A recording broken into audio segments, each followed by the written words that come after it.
Aizvien vairāk iedzīvotāji rūpējas par vidi un budžeta ekonomiju, izvēlas izmantot sabiedriskā transporta pakalpojumus pilsētā. Laipnas šofera smaids, vienmēr laicīga un droša gala mērķa sasniegšana vairo aizvien lielāku uzticamību pasažieru pārvadājumu nodrošinātājiem. Bet vai kādreiz pasakām paldies šoferim par smaidu un drošo mērķa sasniegšanu? Jelgavas autobusu parks, novērtējot šoferu cilvēcību, laipnību un augsto darba izpildes kvalitāti, jau 11. reizi pateicās saviem labākajiem šoferiem.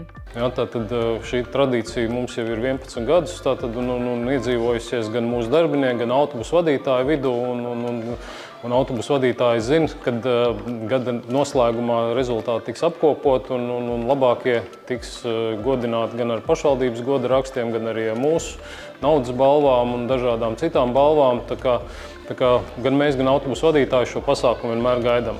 Pateicību un balvas par personīgo ieguldījumu pasažieru pārvadājumos 2023. gadā saņēma 3 autobusu šoferi, kas godalgas saņem ne pirmo reizi. Piemēram, pirmās vietas ieguvējam Andrejam Sviķim tādas goda zīmes jau ir 6. Jā, 5 būs pirmā vieta un 1 trešā. Es atnācu uz parku 12. gadā, 13. gads. Man patīk stūrēt un ka mums ir jauni autobusi, tagad parka atjaunos. Visiem mums šoferiem ir stimuli. Otrās vietas godalgu saņēma Sergejs Doņeckis, kurš pasažieru pārvadājumus Jelgavas pilsētā nodrošina jau 17 gadus. Kolēģis Sergeju raksturo kā cilvēku ar izcilu humoru izjūtu, kas spēj saglabāt pozitīvu skatu arī saspringtās situācijās, vienlīdz sniedzot atbalstu citiem. Savukārt 3.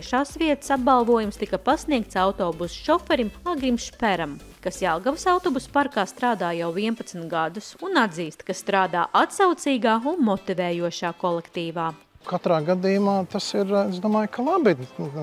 Es domāju, ka mums ir daudz laba vadītāji, bet kāds arī izceļas un līdz ar to arī patīkam, ka tiek arī tādā veidā atzīmēts mūsu darbs. Jelgavas autobusu parka šoferi labprāt izrāda arī iniciatīvu līdzdalībai pilsētas iedzīvotāju vienošanas un atbalstīšanas pasākumos. Tā piemēram, vispārējo latviešu dziesmu un deju svētku laikā 8 Jelgavas autobusu parka šoferi nodrošināja Jelgavas kolektīvu pārvadāšanu.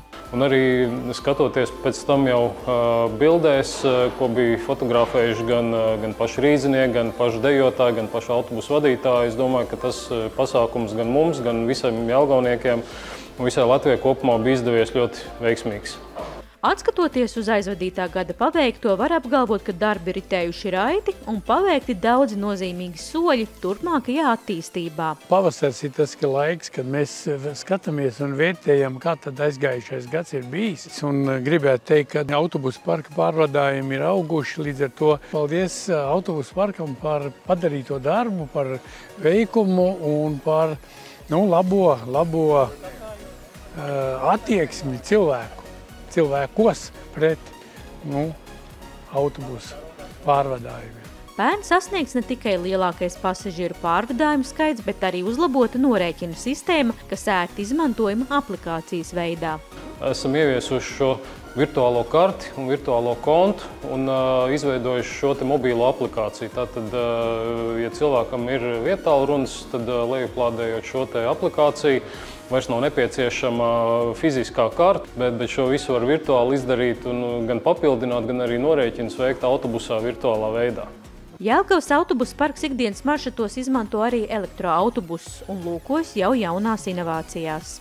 Joprojām aktuāls ir arī jautājums par ūdeņraža tēmu. Skatāmies iespēju robežās, arī meklējam Eiropas finansējumu. Ja izdosies piesaistīt Eiropas finansējumu, tad iespējams arī, ka nākotnē elektroautobusu vietā varētu kursēt Jelgavas ielās arī ūdeņraža autobusi. Tāpat Jelgavas autobusu parks, izpildot civilās aizsardzības plāna stratēģiju, iegādās jaunus autobusus. Mēs strādājam pie iepirkuma procedūras, kuras rezultātā mēs iegādāsimies 10 dīzeļu hibrīda autobusus. Ja? Tas ir saistīts šobrīd ar aktuālo civilajā aizsardzībā, lai mēs spētu pilnvērtīgi iespēju robežās nodrošināt cilvēku evakuāciju, ja tas būs nepieciešams. Daudz kas ir paveikts gan parka tehniskās bāzes modernizācijā, gan IT tehnoloģiju integrēšanā, pasažieru pārvadājumu apjomu palielināšanā. Turpinās darbs arī pie sociāli atbildīgas darba vides nodrošināšanas šoferiem, kā arī jaunu attīstības plānu realizācija.